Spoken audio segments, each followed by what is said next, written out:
हे प्रभु, हे भागवत स्वरूप भगवान, हे परमात्मा,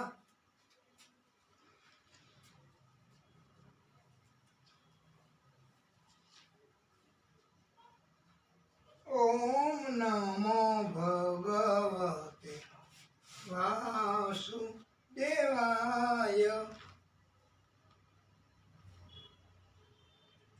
हे परम कृपालु, हे परमात्मा, हे नारायण प्रभु,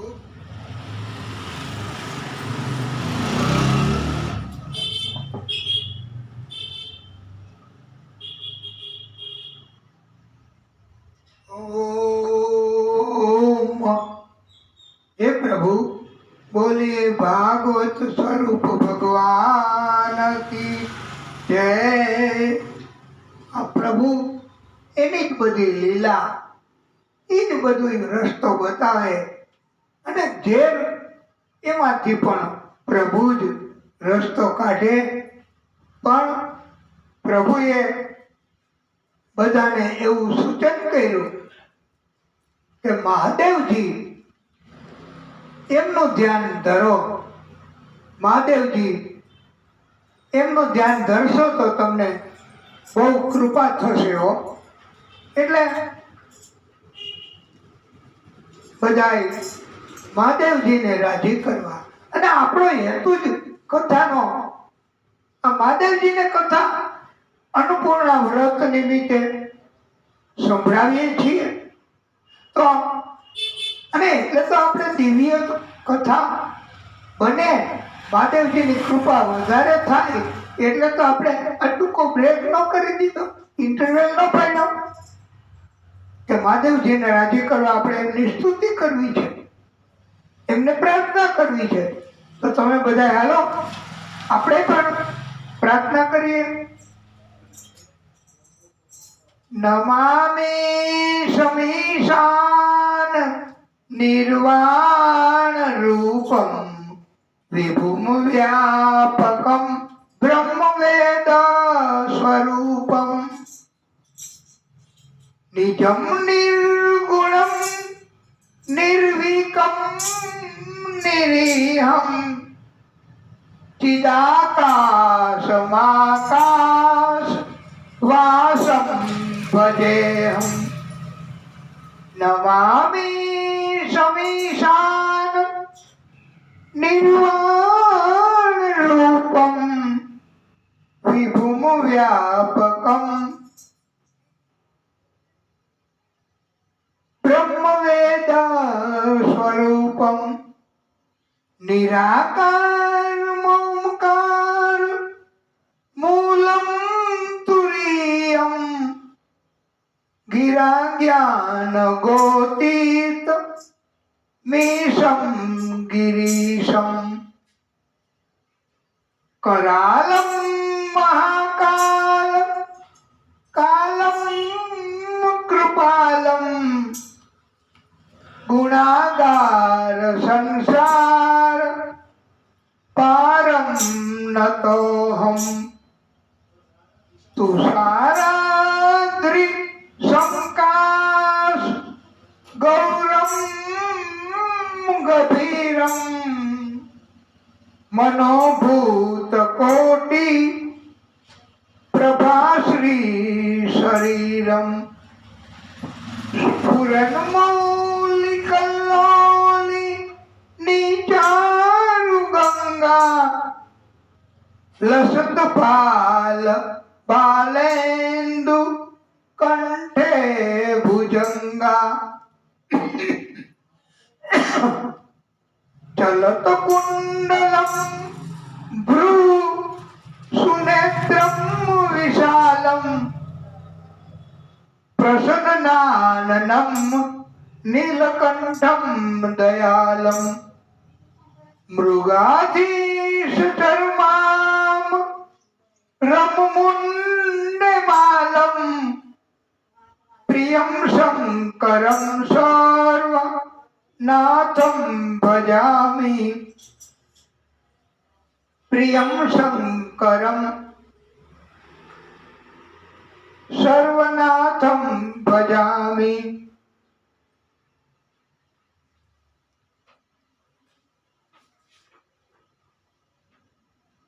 ન જાનામિ યોગમ જપમ નૈવ નાશમ પૂજામ. ન જાનામિ યોગમ જપમ નૈવ પૂજામ. ન તોહમ સદા સર્વદા સંભૂતુભ્યમ. જરા જન્મ દુઃખૌ કથાતપ્યમાનમ. પ્રભો બાહ્યાપન નમામિ શંભો. રુદ્રાષ્ટકમ ઇદમ પ્રોક્તમ વિપ્રેણ હરતોષયે. યે પઠન્તિ નરા ભક્ત્યામ તેષામ શંભુઃ પ્રસીદતિ. ઓમ નમઃ શિવાય. ઓમ નમઃ શિવાય. ઓમ નમઃ શિવાય. ઓમ નમઃ શિવાય. બોલીએ આશુતોષ મહાદેવ કી જય. મહાદેવજીની કૃપા, એમની દયા. મહાદેવજી ભોળા છે.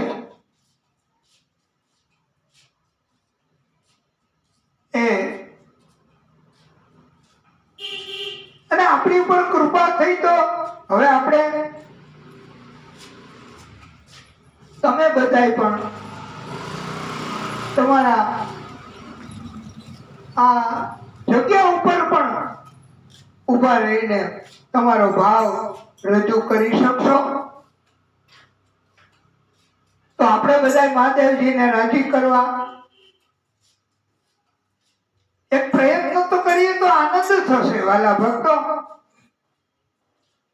આશુતોષ શશાંક શેખર ચંદ્રમૌલી ચિદમ્બરા.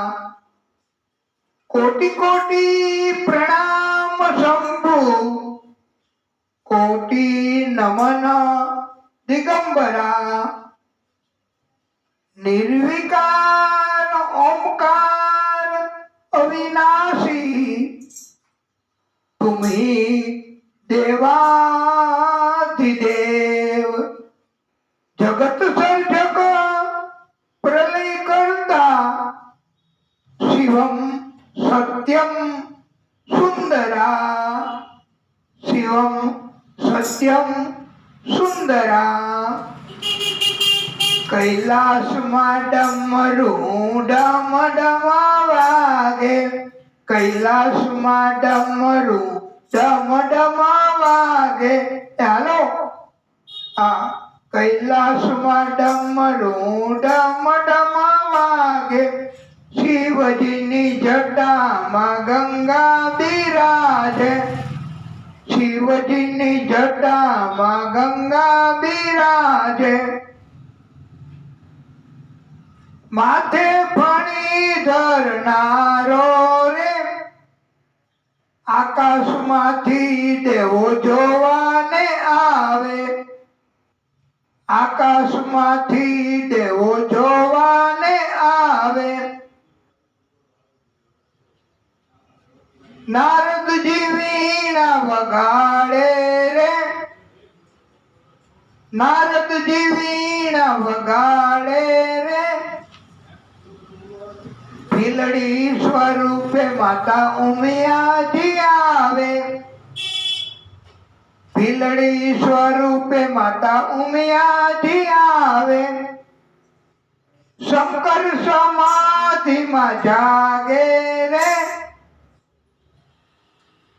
કૈલાસમાં ડમરું ડમ ડમ વાગે. આકાશમાંથી અપસરાઓ આવે. આકાશમાંથી અપસરાઓ આવે, શિવજીને ફૂલડે વધાવે રે, શિવજીને ફૂલડે વધાવે રે, શિવજીની માથે રે ચંદ્ર બિરાજે, શિવજીની માથે રે ચંદ્ર બિરાજે, માથે ફણીધર ડોલે રે, કૈલાસમાં ડમરું ડમ ડમ વાગે, 64 જોગણીયું જોવાને આવે, 64 જોગણીયું જોવાને આવે, તાલમાં તાલ મિલાવે રે, કૈલાસમાં ડમરું ડમ ડમ વાગે, સ્મશાનમાં ભૂતળા જોવાને આવે, સ્મશાનના ભૂતળા જોવાને આવે, સંસારી ભૂતળાને જોવા રે, સંસારી ભૂતળાને જોવા રે, શિવજીની ધૂન મચાવે રે, શિવજીની ધૂન મચાવે રે, પાતાળમાંથી નાગણી ઉરે આવે, શિવજીને મોતીડે વધાવે રે, કૈલાસમાં ડમરું ડમ ડમ વાગે, 33 કરોડ દેવતા જોવાને આવે, 33 કરોડ દેવતા જોવાને આવે, ભોળાને ફૂલડે વધાવે રે, કૈલાસમાં ડમરું ડમ ડમ વાગે, કૈલાસમાં ડમરું ડમ ડમ વાગે, શિવજીના 3 લોક જાગે રે, ડમરું ડમ ડમ વાગે, શંકરનું આ ડમરું જે કોઈ ગાશે, શંકરનું આ ડમરું જે કોઈ ગાશે, કૈલાસમાં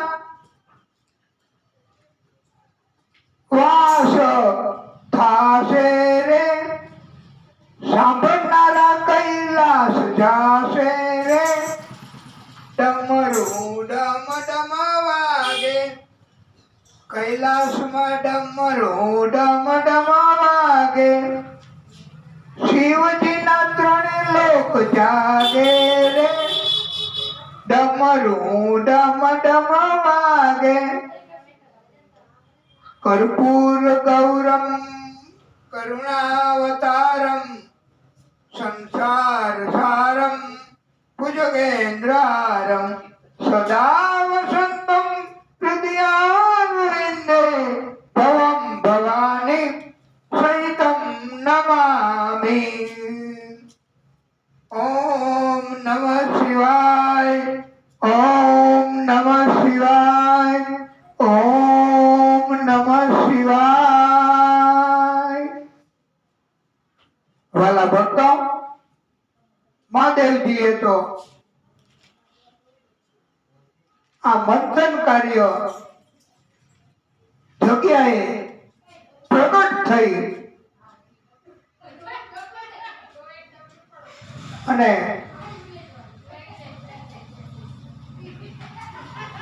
આવી રીતે પોતે પાત્ર બનાવ્યું.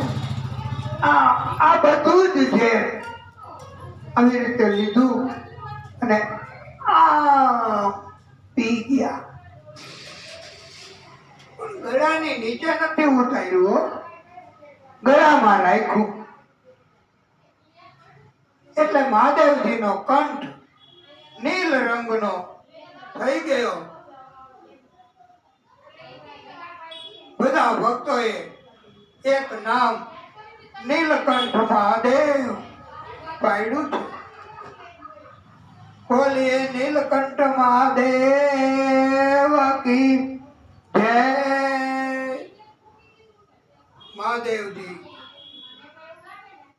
એમણે કૃપા કરી એવો બોધ આપ્યો છે વાલા ભક્તો કે જીવનમાં પણ કષ્ટ, તકલીફ, વિરોધ, ત્રાસ એ તો બધું આવે. એના કારણો કોઈ ગોતી ન શકે, પણ એનો ઉપાય બતાવ્યો છે કે જ્યારે જ્યારે જીવનમાં કષ્ટ, તકલીફ, ત્રાસ સહન ન થાય ત્યારે ત્યારે અતિ ભયંકર વિરોધ, ત્યારે ત્યારે બસ એનો ઉપાય બતાવ્યો છે ભાગવતકારોએ કે એને કારણમાં મત પડો, કારણ ગમે તે, પણ એનો ઉપાય મહાદેવજીની ભક્તિ કરવી, ભાગવતજીની કથા વાંચવી, સાંભળવી, કરાવવી, આયોજન કરવા, તો મહાદેવજીની કૃપા થાય. અને મહાદેવજી ઝેર એ પી જાય છે, ગળામાં રાખે છે. મહાદેવજીને જ આવી ક્ષમતા પ્રાપ્ત થયેલી છે. વાલા ભક્તો,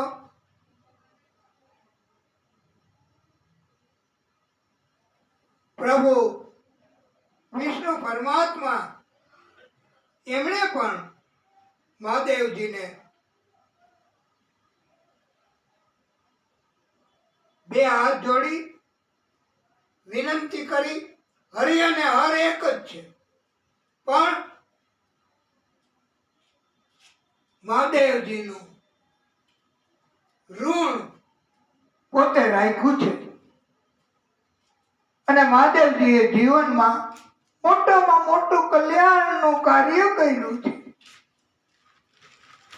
એટલે જ્યારે જ્યારે ઝેર આપણને બધાને જીવનમાં પણ જો મળે તો સામનો કરવો પડે, તો મહાદેવજીની ભક્તિ, એમની કૃપા, એમની ઉપર શ્રદ્ધા રાખવી, એવો આપણને ઉપદેશ આપ્યો છે. વાલા ભક્તો, મંથન કાર્ય શરૂ થયું. કામધેનુ ગાય નીકળી અને ઋષિઓ બ્રાહ્મણોને એમાંથી આપી દીધી છે. આ ગાય એ આપને ખબર પડી કે નહીં? હવે તો જ્ઞાન થયું કે નહીં કે ગાય એ મૂળ પેલી વેલી ગાય ક્યાંથી આવી? તો ગાય એ દરિયામાંથી, સમુદ્રમાંથી મંથન કાર્ય કરતા કરતા પ્રાપ્ત આપણને બધાને થઈ છે. અને ઉજ્જૈન સર્વા નામનો અશ્વ નીકળ્યો, એ બલિ રાજાને આપ્યો. ઐરાવત હાથી નીકળ્યો, એ ઇન્દ્રને આપ્યો. કૌસ્તુભ મણિ અમૂલ્ય રત્નો નીકળ્યા, એ પ્રભુ શ્રી હરિ એમણે લીધા. આગળ આગળ મંથન કાર્ય કરતા કરતા સુંદર આંખો વાળી અપસરાઓ નીકળી. મહાલક્ષ્મીજી પ્રગટ થયા.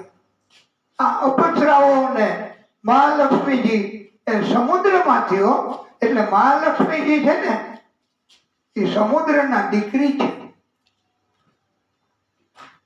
એમ કહેવાય છે. અને મહાલક્ષ્મીજીને જોઈને તો દૈત્યોને બધાય લડ્ડુ થઈ ગયા, એના મોહમાં પડી ગયા. એમને પ્રાપ્ત કરવા માટે ઝઘડા તકરાર માંડ્યા કરવા.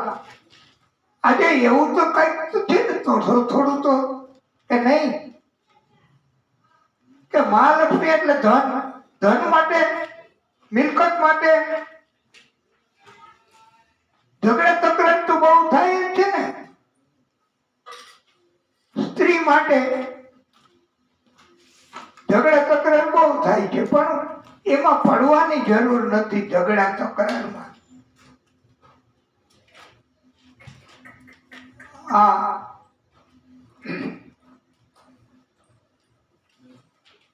મહાલક્ષ્મીજી એને તો મૂંઝવણ થવા લાગી.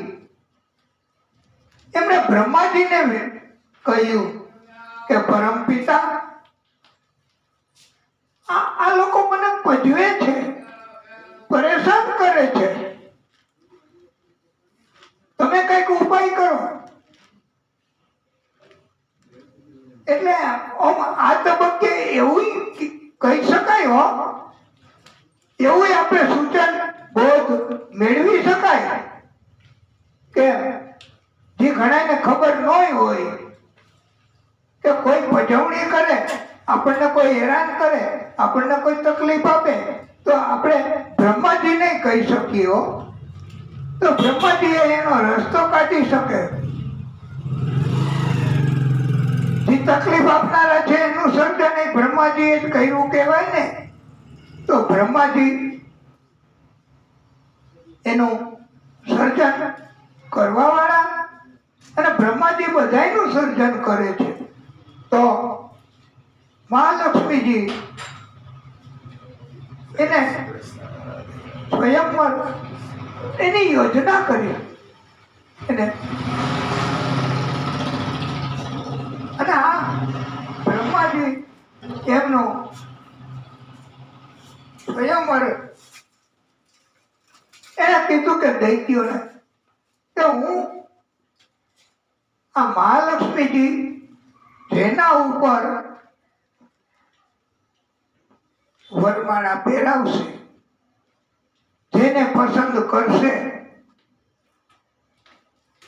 એની સાથે એના વિવાહ થશે. બસ. એટલે બધા આગળ આવવા માંડ્યા કે મહાલક્ષ્મીજી અમને મળે, મહાલક્ષ્મીજી અમને મળે. અત્યારે બધા નથી, પૈસાની પાછળ. તો પણ મહાલક્ષ્મીજી એને કોઈને પસંદ ન કર્યા, એટલા બધા હતા. ત્યારે બધાએ કીધું કોકને તો પસંદ કરો, આમ નો હાલે.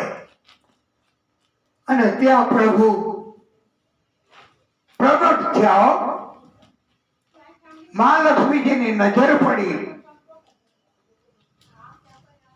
અને દોટ મૂકી અને પ્રભુના ગળામાં વરમાળા પહેરાવી દીધી. અને મહાલક્ષ્મીજી એ પ્રભુને પ્રાપ્ત થયા. આ મહાલક્ષ્મીજી એ બ્રહ્માજીએ પછી એમના બેના લગ્ન કરાવી આપ્યા. આ પ્રભુ છે ને એ પછી લક્ષ્મીકાંત એનું નામ પડી ગયું. લક્ષ્મીના પતિ એટલે લક્ષ્મીકાંત. એટલે પ્રભુ શ્રી હરિ છે ને એ લક્ષ્મીકાંત બન્યા છે.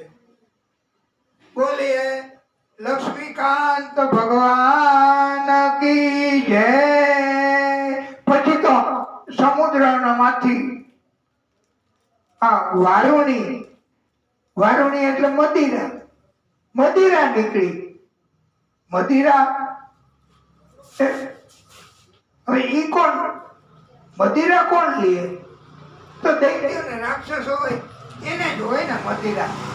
તો એ બધા મૈંડા મદિરા પાન કરવા.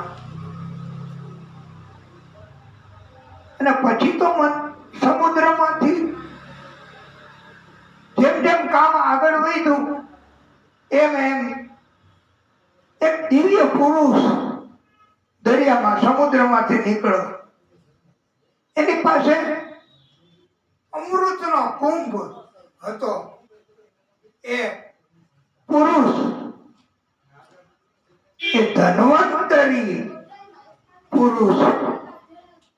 અને એમણે દરિયામાંથી પ્રગટ થઈ અને અમૃત કુંભ. હવે દૈત્યોને રાક્ષસોને બધાને ખબર પડી ગઈ કે અને આની પાસે તો અમૃત કુંભ છે. તો એ તો દોડાદોડી કરી અને લૂંટી ગયા. આ કોઈ મૂકે અમૃત કનું કે અમૃતનો કુંભ, અને કોઈ ધન હોય, પૈસા હોય કે કઈ વસ્તુ હોય તોય માણસો લઈ જતા હોય અને એમાં લૂંટાલૂંટી કરે, મને પેલા મને પેલા મને પેલા. તો આ તો અમૃતનો કુંભ. હવે સંત દેવતા ઈ તો બધા જાના મોના બેઠા રહ્યા.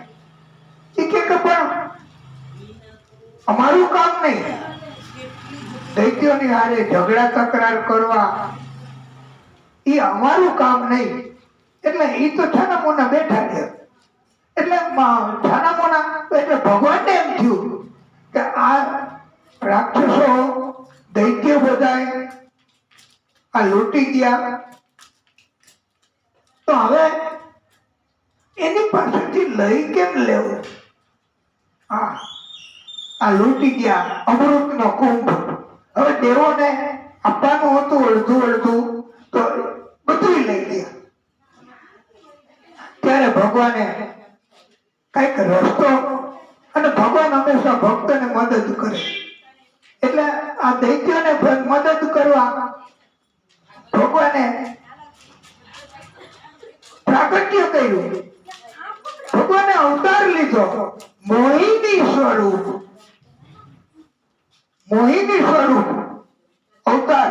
અને મોહિની તો મોહિની પ્રગટ થયા બધાય. મોહિની એને બધાય એની પાછળ પાછળ જાય. લડ્ડુ બની ગયા મોહિની. એ તો લટકા કરે આવી રીતે હો. અને બધાય ભક્ત તો એના લટકા જોઈને જ, હા, અને દૈત્ય બધા એના લટકા જોઈને મોહમાં પડી ગયા.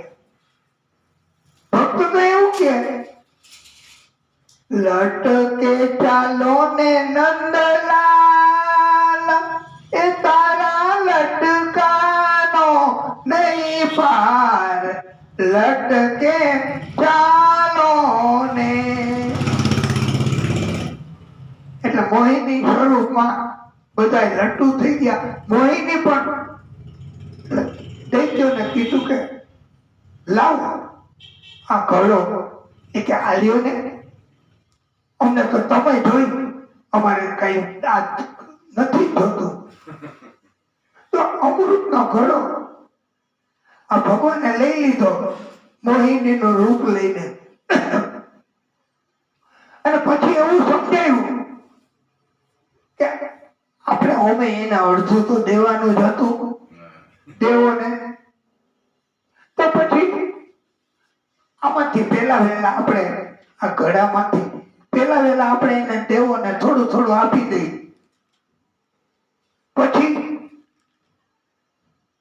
નીચે વધે ને તળિયાનો માલ ઘાટું ઘાટું, એ તમે બધું પી જાજો.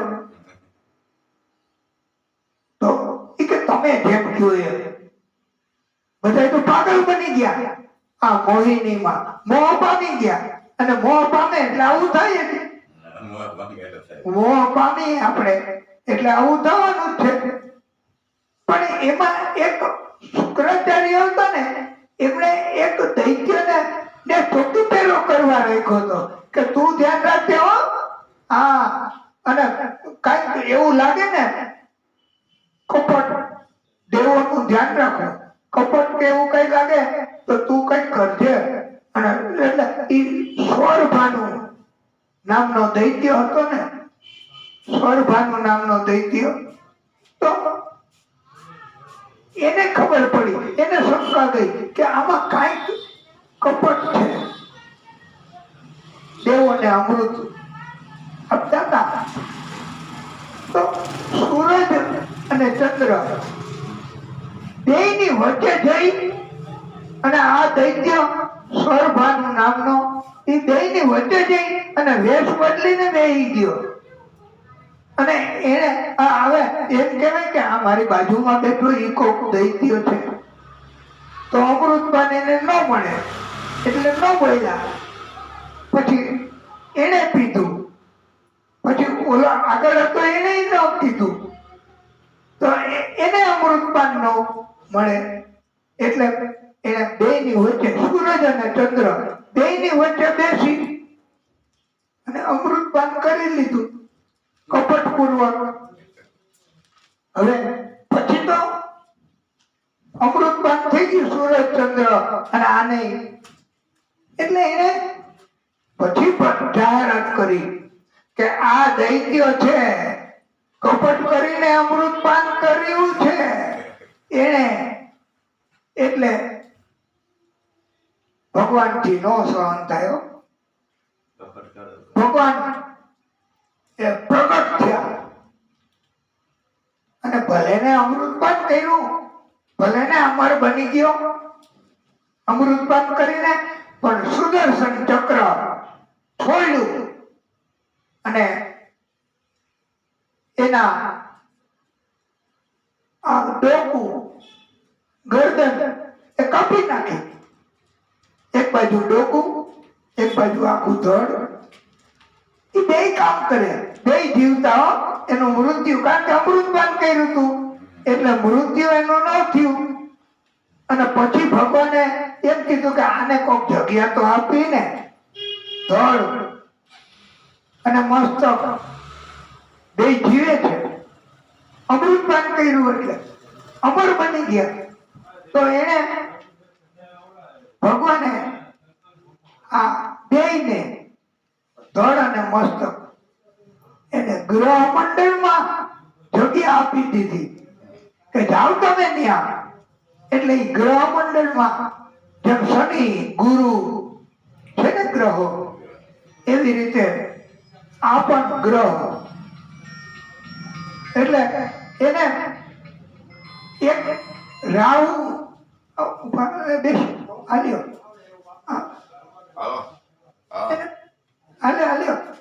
તમે પછી એટલે ગ્રહ મંડળમાં એમને સ્થાન મળ્યું. એટલે આ રાહુ અને કેતુ તરીકે આજે પણ આપણે ઓળખીએ છીએ. અને પછી તો વાલા ભક્તો મહાસંગ્રામ, દેવ અસુર સંગ્રામ થયો અને દેવો એમના વચ્ચે બહુ તકરાર. અને દેવોએ અમૃતપાન કર્યું હતું એટલે દેવો એ અમર બની ગયા. રાજ્યને હું કહી દે દેવો દૈત્યનો નાશ થયો. પછી તો શુક્રાચાર્યએ એક દૈત્ય એને જીવિત કર્યો. એક દૈત્યને શુક્રાચાર્યએ જીવિત આલ્યા પ્રસાદ. એ પરમાત્મા આપની ઉપર પણ ભગવાનની કૃપા થઈ અને ભગવાનની કથા. અને તમારે કઈ ધરવાની જરૂર ન હોય. ના ના, આ તો ભગવાનની કથા છે અને ભગવાનની કથાનું કોઈ મૂલ્ય નથી. અને એ તો તમારી ઉપર કૃપા થશે, તમારી ઉપર કૃપા થશે ને ત્યારે આ ભગવાનની. અને ભગવાન સંકટમાં મદદ કરે એવા આ ભગવાન છે અને એની આ કથા છે. એટલે પછી તો દૈત્ય બધા નાશ પામ્યા. એમાંથી એક દૈત્ય અને એક દૈત્ય એને સજીવન કર્યો અને એને ઇન્દ્ર બનાવવા માટે 100 યજ્ઞ કરાવ્યા. એના માટે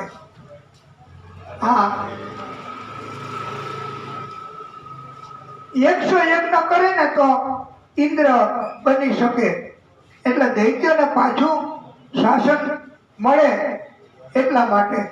એમાં વાલા ભક્તો આ 99 યજ્ઞ થયા. અશ્વમેધ યજ્ઞ 99 અને 100મો યજ્ઞ પૂરો થઈ જાય તો એ ઇન્દ્ર બની જાય. એટલે ત્યારે પ્રભુને પસંદ નથી હો દૈત્યના હાથમાં શાસન. દૈત્યના હાથમાં એ ભગવાનને નથી પસંદ. ભગવાનને તો ભક્ત એ જ પસંદ છે. અને 100મો યજ્ઞ પૂરો ન થાય એટલા માટે પ્રભુ એમણે પ્રાગટ્ય કર્યું છે.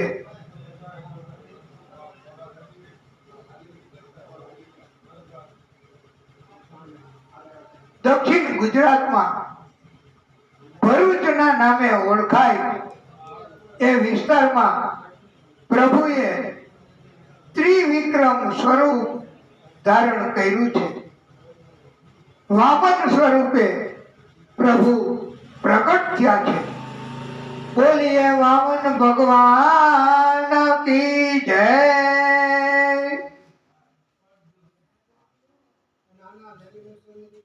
આપણે તો જો કે આ સમય સંજોગો નહીતર કથામાં બટુક એમને વામન સ્વરૂપે પણ પ્રગટ કરીને એના દર્શન કરાવાય છે. પણ આપણે કથામાં નાનો બટુક એ નથી પ્રાપ્ય એટલે દર્શન નહીં કરાવી શકાય. પણ માનસિક રીતે તમે બધા દર્શન કરજો. વામન ભગવાન પ્રગટ થયા. એનું એક નામ ઉપેન્દ્ર પણ રાખ્યું છે. એને બધાએ બધું આપી દીધું. બૃહસ્પતિ, કશ્યપ, પૃથ્વી, સપ્તઋષિ, આકાશ બધાએ બધું આપી દીધું. અને કે હજી કઈ જોતું હોય ને તો તમે જાઓ બલિ પાસે. આ બલિએ બધું અમારું લૂંટી લીધું છે. પ્રભુ કે હું ત્યાં જ જાઉં છું. અને પ્રભુ તો ધીમે ધીમે ધીમે નાના નાના બટુક સ્વરૂપમાં પગલા ભરતા ભરતા એ તો હાયલા. અને ભક્તો પોતાનો ભાવ રજૂ કરે છે. વિષ્ણુ વામન થઈ ચાલિયા રે.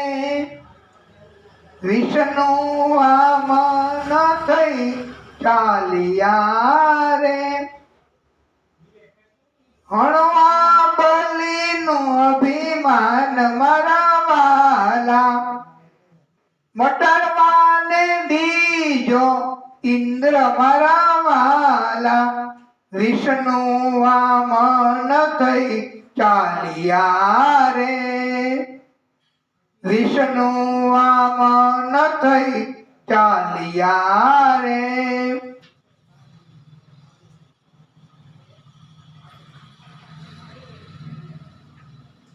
આ બહુ સુંદર રચના છે. અને એમાં એવો ભાવ પ્રગટ કરવામાં આવ્યો છે. અને એનું વર્ણન પ્રભુનું કર્યું છે. આપણે થોડોક પ્રયત્ન કરશું. કરુણા સિંધુ ક્યાં ચાલિયા રે. અધૂરી છે મનડાની આસ મારા વાલા. પ્રભુ કહે ભૃગુ કચ્છમાં હું જાઉં છું રે. હણવા બલિનું અભિમાન મારા વાલા. મટાડવાને બીજો ઇન્દ્ર મારા વાલા.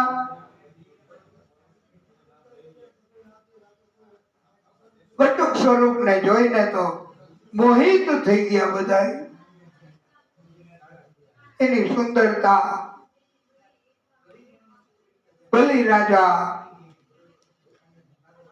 એની પત્ની વિદ્યાવલી, એની પુત્રી રત્નમાલા, ઋષિઓ બ્રાહ્મણો બધાએ પ્રભાવિત થયા. પોતાનું ભાન ભૂલી ગયા. સ્વાગત કર્યું અને પૂછ્યું પ્રભુ આપની શું સેવા અમે કરીએ? આપને શું જોઈએ? આપ જણાવો. પ્રભુએ કહ્યું, હું તમારા પૂર્વજ પ્રહલાદજીને, વિરોચનને, પિતૃઓને ઓળખું છું, એટલે જ મેં પધરામણી કરી છે.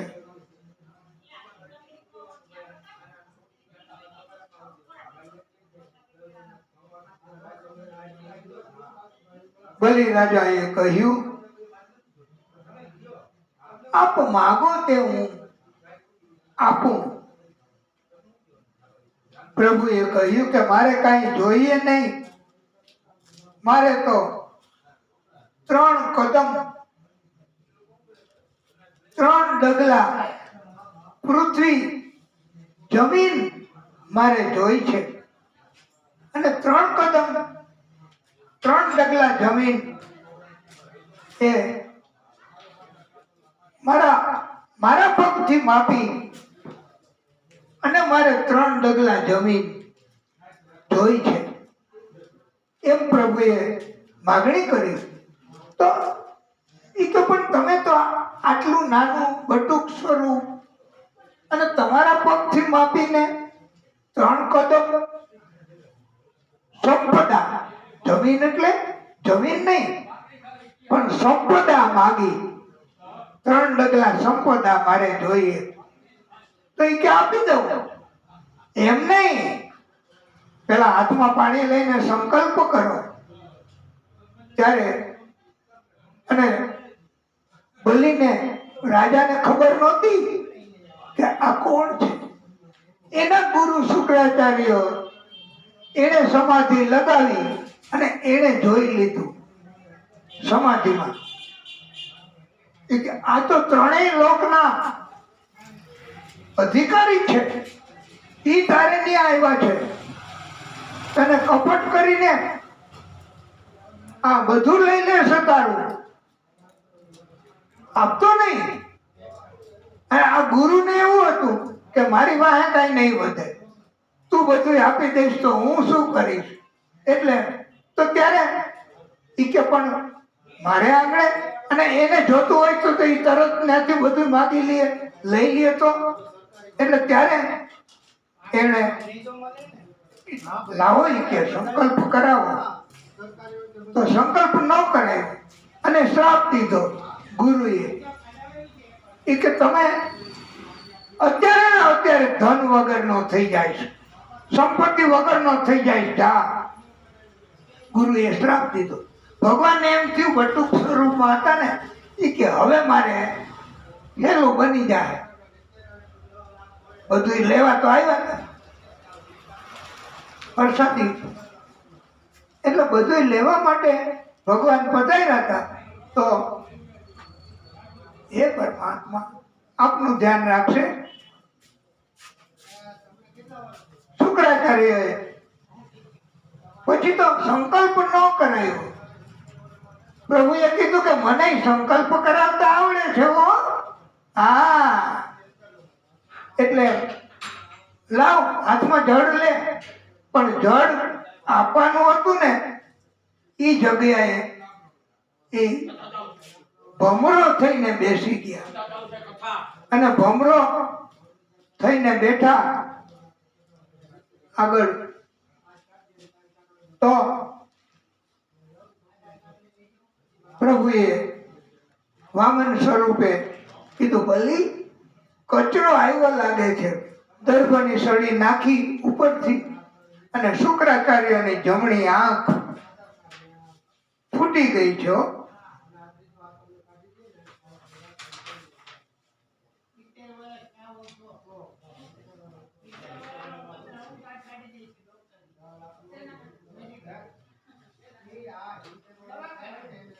देने वाला कोई, लेने वाला कोई, बीच में कभी किसी को रोक टोक नहीं करनी चाहिए. एवो उपदेश आप्यो છે. સ્વાર્થ માટે થઈને આવું ન કરવું. સંકલ્પ થઈ ગયો પછી તો પ્રભુએ પોતાનો પગ માપવા અને પોતે વિરાટ બની ગયા પ્રભુ. એક પગમાં આખી પૃથ્વી માપી લીધી, બીજા પગમાં આખું આકાશ સ્વર્ગ માપી લીધું. હવે ત્રીજો પગ ક્યાં મૂકું?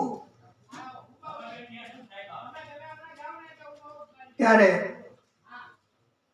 ત્રીજો પગ બલિએ કહ્યું, પ્રભુ મારું મસ્તક હજી સલામત છે, એના ઉપર ત્રીજો પગ પધરાવો પ્રભુ. અને બલિ એના ઉપર ત્રીજો કદમ પ્રભુએ પધરાવ્યું પોતાનું, અને સુતલ પાતાળમાં મોકલી દીધો, નીચે 7મા પાતાળમાં.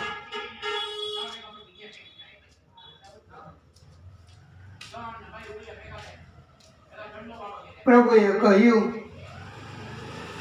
કે બલિ 7મો મન્વંતર ચાલે છે, હવે પછીના મન્વંતરમાં 8મા મન્વંતરમાં તમે ચોક્કસ ઇન્દ્ર બનશો. એટલે આ સાવરણી મન્વંતર ચાલે છે 7મો. હવે પછીના ઇન્દ્ર આપણા કોણ? બલિ થવાના છે. પ્રભુએ વરદાન આપ્યું છે.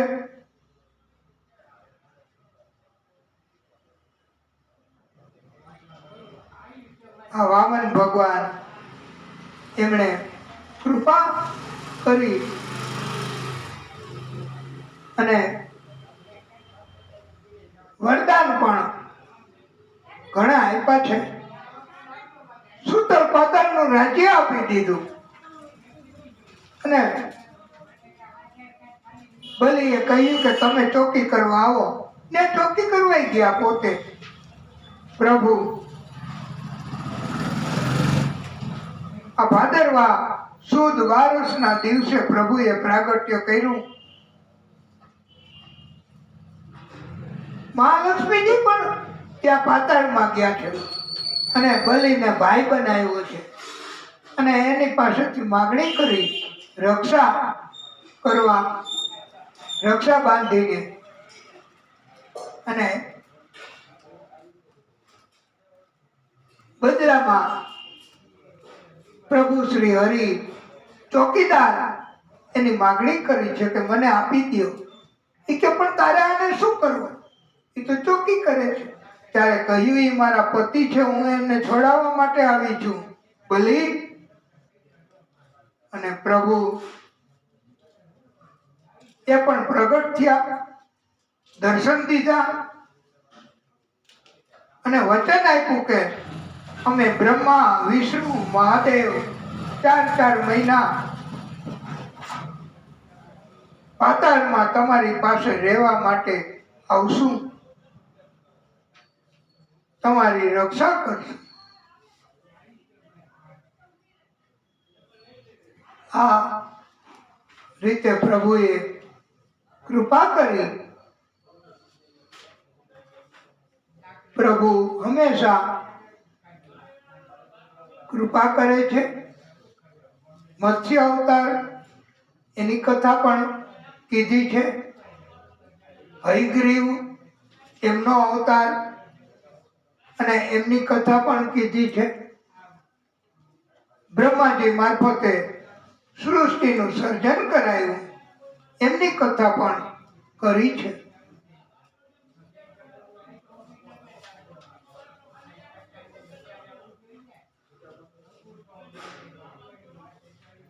મનુના પુત્રો, એના વંશ, એની કથા પણ કરી છે.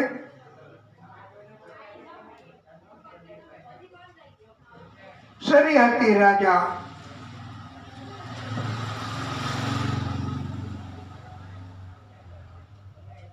એમની કન્યા સુકન્યા ચ્યવન ઋષિને પરણાવી, એની કથા પણ કરી છે. ચ્યવન ઋષિ વૃદ્ધ હતા, એમને સુંદર મજાની કન્યા આપી દીધી પછી તો અશ્વિની કુમારો એમણે કૃપા કરી અને યુવાની આપી છે. એટલે કોઈ કાયમી રીતે વૃદ્ધ નથી, એની ઉપર વૃદ્ધની ઉપર પણ કૃપા થાય અને એમની પણ યુવાની પાછી આવે છે. એવું આની પહેલા આપણે કથામાં આવી ગયું કે વૃદ્ધ માંથી પૂરું એમણે આપી યુવાની એમના પિતાને. એટલે આ દિવ્ય કથા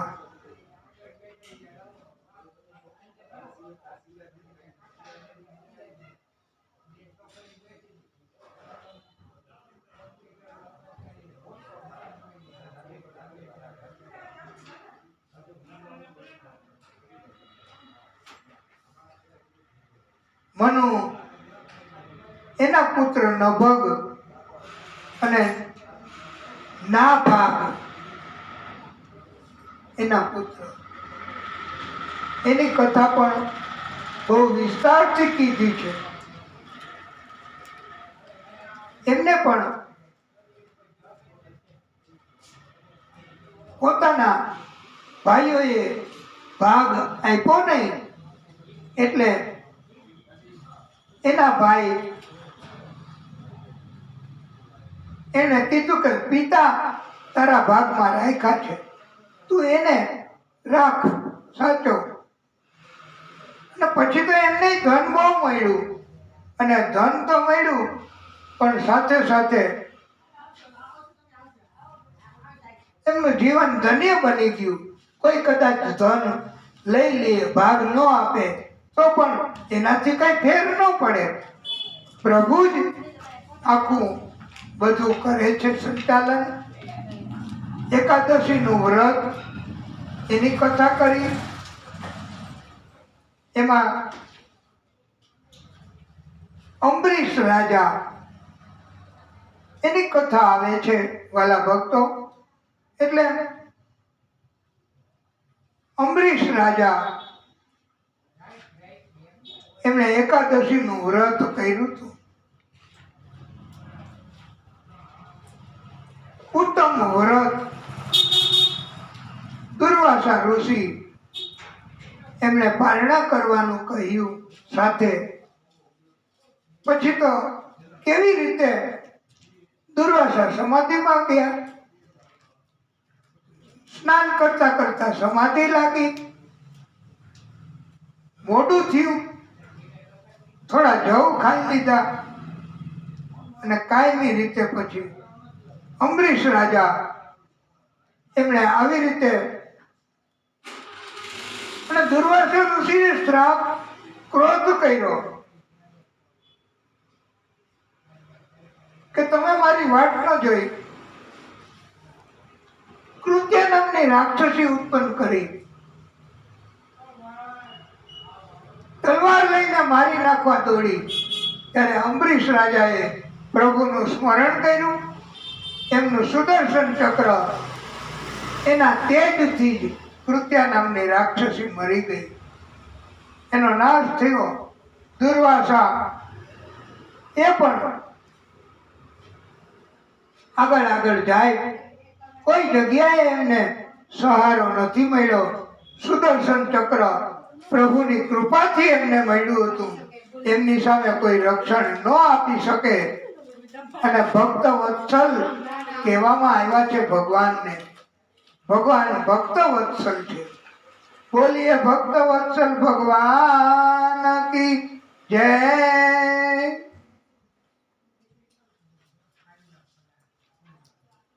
આ 11 મહત્વ વ્રતનું, એમાં આપણે એક કીર્તન તો પણ પ્રભુની કૃપા થશે. 11 ઘણાએ કરી છે, વૈષ્ણવ તો કરે જ. એનું વ્રત કરવાનું મહત્વ બતાવ્યું છે. ધન્ય એકાદશી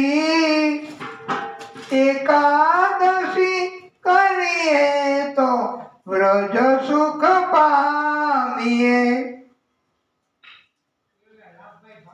મારે ગંગા ઘાટે જાવું છે, મારે યમુનાજીમાં નાવું છે, મારે ભવસાગર તરી જાવું છે. ધન્ય એકાદશી એકાદશી કરીએ તો વ્રજ સુખ પામીએ. આની અંદર જ આવી ગયું એકાદશીનું મહત્વ.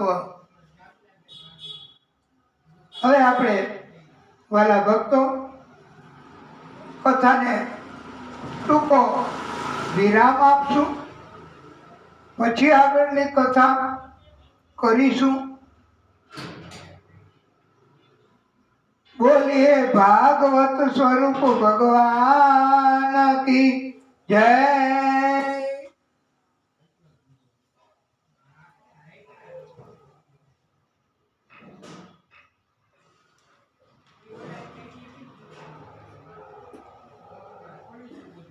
હે પરમાત્મા,